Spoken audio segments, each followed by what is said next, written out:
Hello guys, welcome back to Trading for Beginners, and in this video I am going to talk about how can you change your email address for your GoCardless. So without any further ado, let's dive right into this exciting video.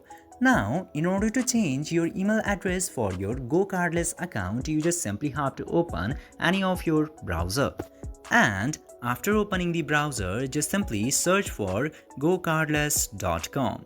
And after opening the site, just simply log into your GoCardless account.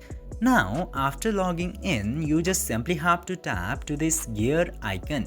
After tapping into gear icon, you will get to see user settings into the top left side.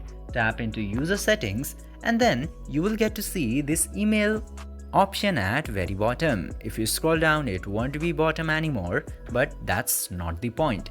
Now, in order to change the email, you just simply have to erase your current email from here and enter whatever email that you want to set now.